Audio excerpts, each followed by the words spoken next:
Hey guys, you're in a nutshell with me, Ina. Nako, di ba? Big news yung in-announce kanina ni Prime Minister Justin Trudeau. Isususpinde ang tax sa consumer goods, no? From groceries, pati kung kumain ka sa labas sa restaurant, yung mga ibang gamit sa bahay, gamit ng bata, etc. Isususpinde for 2 months starting December 14. Aba, syempre, welcome news yan. Welcome news yan sa mga katulad ko na syempre, medyo namamahalan talaga ngayon ano, sa presyo ng bilihin dito sa Canada. Let me show you a clip of Justin Trudeau talking about this. No? 2 months, starting December 14th, we're going to remove the GST, HST from groceries. 100% of groceries, all groceries. We're going to remove the GST from restaurant meals, takeout, fast food. Removing the GST from beer and wine. Removing the GST for essentials like kids' clothing, footwear, diapers, and toys. All tax-free. We also know that there's more we need to do, particularly for working Canadians. So if you worked in 2023 and earned up to $150,000, I'm going to be sending you a check for $250 in just a few months. O, di ba? O meron pa palang $250 na idedeposito sa mga bangko ng mga kumita ng $150,000 and below noong 2023. Aba, di ba? I can't help but think, na kung sa Pilipinas ito nangyari, ang dami nang magkokomento dyan na nako, grabe, nagpapapogi ang politikong ito. Dito sa Canada, I'm sure may mga ganun din, magiging comments, lalo na dahil may paparating na eleksyon. So, ang tanong ko dyan, sapat ba yan? Dito ba sa Canada, gumagana ba yung mga ganyang pagpapapogi? Will announcements like this make Canadians think or convince Canadians that, Justin Trudeau should continue on as a Prime Minister? Iboboto ba nila si Trudeau dahil dito sa mga ganitong uri ng announcement? Nako, I don't know the answer to it. Dahil lalo na, bago pa lang naman po ako dito sa Canada. Lalo na dahil hindi ko rin na-experience yung leadership, hindi ko rin napanood yung leadership ng isang Prime Minister. Yeah, so for those who have been here longer, ano ba, palagay nyo? Ano ang komento ninyo sa mga ganitong announcement from Justin Trudeau? Do you think this will change the minds of Canadians who now, many of them are blaming Trudeau for the broken immigration system daw ngayon? Yeah, so let me know your comments on it. Pero hindi po talaga yan. Hindi talaga yan ang topic ng episode na ito. But still, immigration related. Alam mo naman yan ang mahilig kong pag-usapan dito, no? Mahilig lang talaga ako, guys, no? Manood ng mga ganitong reports. I like to observe. And, it's a continuing learning process for me. Kaya sobrang na-appreciate ko po yung mga comments niyo dyan. Okay. So anyway, ang pag-uusapan din talaga natin is itong bagong report na lumabas din kahapon, or I think 2 days ago. But anyway, na nagsasabing parami talaga ang bilang ng mga immigrants na umaalis ng Canada.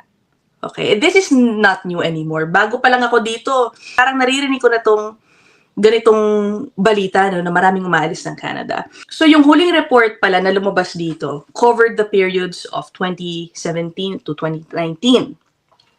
Etong in-announce kahapon, 2020. Ang bago lang doon ay sinasabi na dumami palalo. Okay, yung bilang ng mga immigrants na umaalis. So the trend is continuing. Okay, yung pag-alis. Now, I won't be surprised kung nagtuloy-tuloy yan hanggang magtutuloy-tuloy yan sa data na makakalat nila eventually for 2021 to 2024.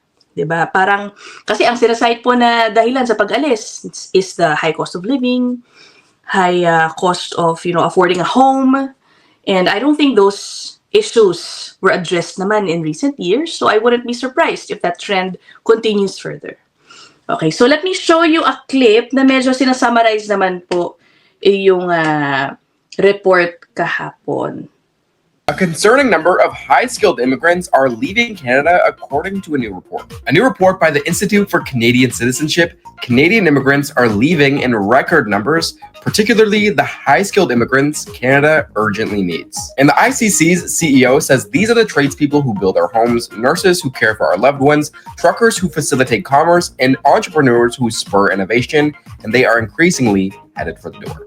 So, ayun ano, isa sa main points na hinighlight dun sa report ay what's concerning daw to them for the group that made this report, came out with this report, is that yung mga umaalis daw ay yung mga high-skilled economic immigrants na para sa kanila dapat yun ang nire-retain ng Canada. Do you welcome this news?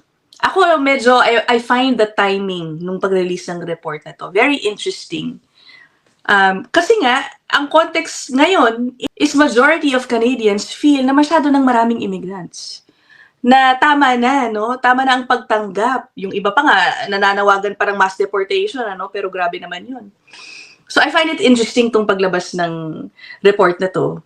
And syempre, tingin na naman ako sa comment section. At yun na nga, no? Divided rin ang comments, kumbaga. But I have to say, no? Sa mga nababasa ko, parang welcome pa nga sa kanila ang news na ito. So let me go to the comment section of that clip na pinakita ko sa inyo. Ayan. Oh. Ito una parang naiintindihan naman yan. No? Sabi niya, of course, people come to Canada to seek a better life. What they're met with is $5 for an avocado or 10 for milk. So ayun na nga, mahal nga kasi ng bilihin dito. Oh, ito naman, parang walang problema dun sa report. Ano? Sabi niya, there's enough skilled workers here who need a chance. Let them go. Oh, hayaan mo na daw silang umalis. Okay. Ito, na may duda pa dun sa resulta. Sabi dito, a lot of entrepreneurs that spur innovation. Where did they even come up with this stat? Ayun na nga, no? Isa dun sa sinasabi kasi mga umaalis, yung mga negosyante daw. Ayun, entrepreneurs that spur innovation. Oh, ito pa, sabi niya, no? We have some of the most talented people in the world without jobs. Not to mention the roads would be safer when they leave. No, may ganun. Okay. Oh, ito rin. Wala siyang problema kahit nagsisialisa ng mga immigrants. Sabi niya, we need high-skilled immigrants. Why not give Canadians the opportunity to gain those skills? Sabi niya, we can barely afford to eat, never mind insane tuition and student loan repayments. We can't afford that education. Oh, ito, dagdag niya, no? I love immigration, but it's absurd here. Stop spending money on bringing people here and invest in those already here. Oh, bago po natin ipagpatuloy yung episode na yan, ako, just a short commercial. This channel, ito pong in a nutshell, is open for collaboration, guys. Ha? If you're interested in creating content with me, please contact Talentado Creative Agency o yung Talentado CA. Nako, sila po ang mag-handle ng mga collaborations for in a nutshell. Yeah, and for content creators looking for someone to help boost your channels, whether here on YouTube, on Facebook, TikTok, nako, i-consider nyo po ang Talentado Agency. Matutulungan po kayo, ito ng anak ko, matutulungan po kayo in networking. Ako personally, nako, ang dami ko na agad natutulan sa kapwa, talentado, talents na nakausap ko na. No? Ang dami mga tips on how to improve and boost my channel. So yeah, ito po ang contact information ng Talentado CA, and I will also put it down in the description box if you're interested. Okay, back to episode. Parang mostly talaga walang problema na nagsisialisan kahit ang mga high-skilled immigrants. Sabi, this is a good thing. Many Canadians need housing, training, and jobs. Oh, ito na lang, huli kong babasahin. Sabi niya, hopefully this encourages the government to actually take the housing and cost of living crisis seriously. We're losing talented people because we lock them out with high costs and many. So ito naman, naiintindihan niya yung concern ng grupo na naglabas ng report na ito. Kasi po ang sabi nga nila, no, Canada should be retaining these high-skilled talents. Kasi, you know, if ako, I'm trying to understand it, look at it from the perspective of the host country. Hindi naman po ito charity, 'di ba? Ang pagtanggap ng immigrants, it's not a charity. If you want new people to come in. Bibigyan mo ng permanent residency, bibigyan mo ng citizenship eventually, bibigyan mo ng mga benepisyo na ino-offer ng gobyerno mo. Might as well give them to people who will contribute more or has a higher chance of contributing more. Kaya yung concern ng group that came out with this report is there is no parang good retention program. Ang sabi, no, madalas daw umaalis ang mga immigrants when they are in their 3rd year up to 7th year. So I would assume most of these, many of them are already permanent residents. Ang isa nga naisip ko dyan, if they live as permanent residents, they can find ways to maintain that status. Tapos kahit nasa ibang bansa na sila, no? And when they feel like it, they can come back to return to Canada and still get the benefits afforded to PRs, diba? So that's, isa pang issue yun. Actually, na dapat i-address na ng gobyerno. So anyway, balik tayo dun sa concern ng group, ano. I watched a portion of the press conference, pero may ipa-play ako dun na clip, which I think is, is a very good point of discussion. Eto, guys. Permanent home in those crucial early years. We also need to discover some urgency here. This year's report confirmed last year's findings that immigrant retention is very time sensitive. The risk of departure is highest between the 3rd and 7th year after landing, and we have a national obligation and a national interest in making those years truly excellent. These findings raise some tough questions about our selection priorities. Should a person's likelihood of remaining to contribute over the long term factor into our admission criteria? I think that's a fair point, diba? If you want to retain high-skilled immigrants lalo na, then dapat din maging factor daw, yung tulad ng sinasabi niya, sa pagtanggap mo sa kanila, yung likelihood nila to stay for the longer term. The question is, how do you figure that out anyway? Kapag nag-a-apply, no? Isang challenge din yun. There are striking retention differences between language groups, between entry categories and regions and province of residence. So we need targeted, flexible, and localized strategies for each case. Oh, yun, diba? I agree also, no? Each province, kanya-kanyang needs. Magkakaiba yan. Sabi niya, no? So we need targeted, flexible, and localized strategies for each case to retain yung mga gusto po nilang i-retain na mga immigrants. Make sense? Pero itong sunod na soundbite, guys, ang gusto ko ng inyong komento. But most importantly, this is an urgent wake-up call to Canada. We would do quite well, frankly, to get over ourselves. This is a beautiful and bountiful country. It's given us so much, but our prevailing understanding of immigration is unfortunately really quite backwards. Immigration is not just a manifestation of our generosity. It is a manifestation of our ambition. And more importantly, it is an admission that an aging, shrinking society is a weaker, poorer, and less interesting one. So a truly welcoming society does more than just open its doors. It offers hospitality, friendship, and fulfillment. O, diba? Anong saying nyo dun? Sabi niya, no? Nasa na ba yun? Para lang na. Hindi ako magkamali. Sabi niya, it's an urgent wake-up call to Canada. Get over. Sabi niya, we would do quite well to get over ourselves. Sabi niya dito, immigration is not just a manifestation of our generosity.